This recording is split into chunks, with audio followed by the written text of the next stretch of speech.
Howdy, friends, fiends, and fellow UBTubers, and welcome to episode 805 of the Daily Comic and Collectible. Today, the collectible of the day is the HASBRO Toys, Marvel Studios, Marvel Legends series, WandaVision, Agatha Harkness action figure. Sorceress Agatha Harkness was rejected by her own coven long ago. In Westview, she pretends to be Wanda and the Vision's nosy neighbor to learn more about Wanda's powers. Bring the excitement and wonder of the Marvel Universe to your collection with action figures from the HASBRO Marvel Legends series. This collectible 6-inch scale Marvel Legends action figure is detailed to look just like Agatha Harkness from Marvel Studios' WandaVision. This 1/12 scale figure features an intricate design, hand-painted deco, and was 3D rendered to look like the actress HAHN from the hit Disney Plus series. Agatha features a premium design with over 22 moving parts for posing and displaying in your Marvel collection. This figure is also part of the Hydra Stomper Build-A-Figure wave. The 3 included accessories go towards building your very own Hydra Stomper action figure.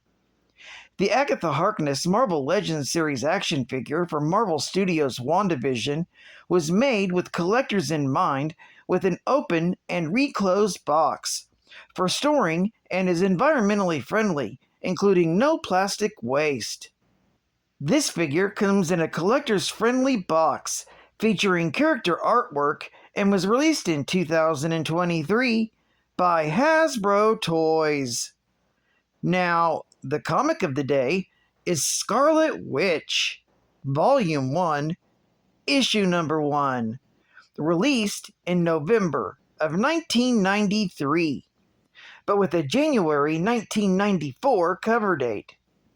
This is part 1 of a 4-part miniseries, with story by Andy Lanning and Dan Abnett, art by John Higgins, and cover by John Higgins. This story is titled Dark Designs.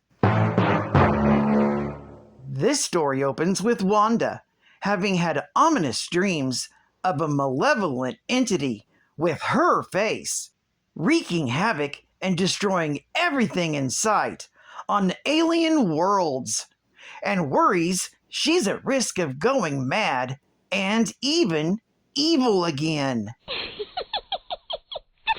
She contacts her mentor, Agatha Harkness, for help, who thinks that it might be related to Wanda's nature as a living mystic nexus, and promises to investigate into new sources of information on that front. Later, the next day, Wanda is training her physical combat abilities with U.S. Agent when a host of demons suddenly attack the West Coast Avengers compound. The demons are searching for Wanda and have an apparent connection to the presence in her dreams. Recognizing their weakness to iron, the Scarlet Witch transmutes War Machine's armor to turn the tide of the battle, and the demons are easily driven off. However, her own worries are significantly escalated. Later, after touching base with Agatha Harkness again, Wanda learns she's found a lead in a private library in an abandoned New England town called Unity. Wanda sets off to meet Agatha there, and together they delve into the mysterious church basement, looking for old mystic tombs.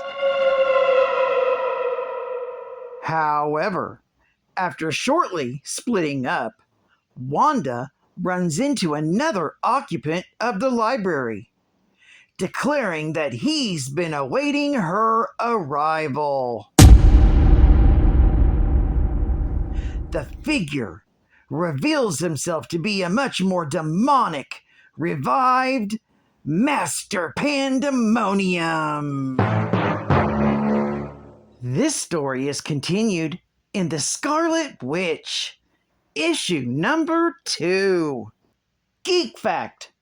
This issue is a key issue featuring the Scarlet Witch in her very first solo title series. It's also the first appearance of Unity. Unity was a coastal village or town of New England who grew up in a fishing community 200 years ago. In 1843, the priest of the local church developed an interest in the esoteric. The priest left his collection of occult books to the parish as a legacy before dying of tuberculosis. The library was kept in the crypt of the church, and according to rumors, possibly includes the Book of Eben, the Celiano fragment, the Narcotic manuscripts, and the Vermis Mysteries, all supposedly linked to the Cthulhu mythos. Bonus Geek Fact. This miniseries takes place between Avengers West Coast, issue number 101, and issue number 102, from December of 93 to January of 94. As the West Coast Avengers is still active, though Hawkeye has left the team following Mockingbird's apparent death. State-of-the-art gaming! Captain America and the Avengers. Get the hot new game for home from the Software Toolworks. Captain America and the Avengers, the hit arcade game and best-selling comic book, is now available for your Super NES. Just like the arcade game, you can choose from any of the 4 Avengers, each with his own special powers. Your goal is to defeat the diabolical genius Red Skull and his super evil mind control device. Captain America and the Avengers plays just like the arcade game and sounds just like the arcade game. Game over. All that's missing is the skee-ball wussy next to you. Get this game, it's up to you and your Avengers to save the world and maybe the solar system.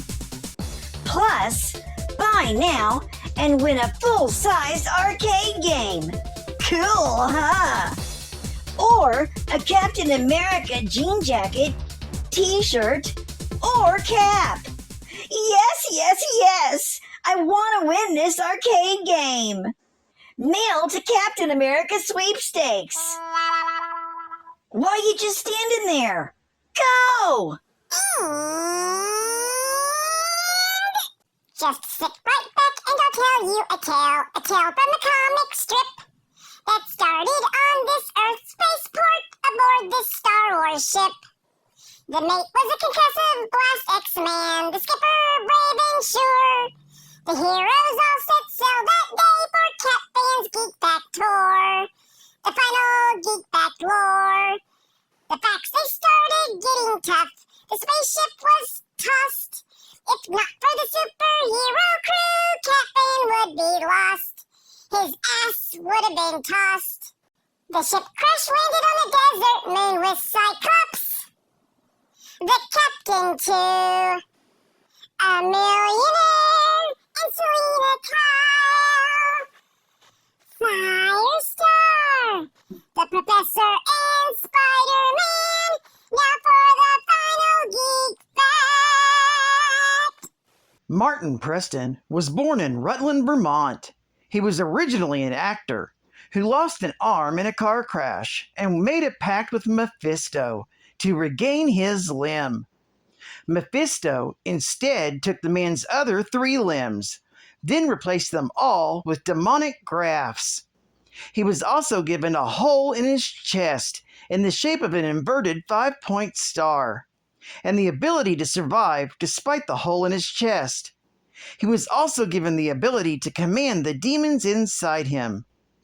At some point, Master Pandemonium became the CEO of Anvil Pictures. Master Pandemonium went seeking the 5 beings possessing parts of his fragmented soul. Master Pandemonium battled the West Coast Avengers, Damian Hellstrom, Hellcat, and the demon Alitu. Alongside the West Coast Avengers, he battled the Cat People and the Land Within, and regained 1 fragment of his soul. Master Pandemonium then abducted and absorbed Tommy and Billy, the children of the Vision and Scarlet Witch, who were actually 2 of the soul fragments he sought. He regained and replaced all 5 missing soul fragments, but then collapsed into a magical black hole within himself. Mephisto then appeared and revealed that the soul fragments sought by Master Pandemonium were actually portions of Mephisto's own fragmented essence, not Pandemonium's, as he had been led to believe by Mephisto, having been spiritually fractured during a confrontation with Franklin Richards. Mephisto had used Pandemonium to seek out the missing fragments of his own soul rather than expend energy by searching himself. Master Pandemonium was imprisoned for a time within Mephisto's realm, until he was freed by the Nexus being known as Lore. Master Pandemonium's appearance was changed to an inhuman form by the torments he suffered at the hands of the Rakasha. With the assistance of his newfound ally, Pandemonium sought to capture the Scarlet Witch. The Scarlet Witch, with the help of Agatha Harkness and the Avengers, fought him off. When Pandemonium finally succeeded in kidnapping the Scarlet Witch, he was betrayed by his ally Lore, who attempted to sacrifice both Pandemonium and the Scarlet Witch. Pandemonium was seemingly obliterated in the ensuing battle with Lore. Well, I'd like to thank you for joining me for another Daily Comic and Collectible, and I hope to see you again Friday. This is KATHRYN Comics Man, and I'll catch you on the flip, Thunder Kitties. Over and out.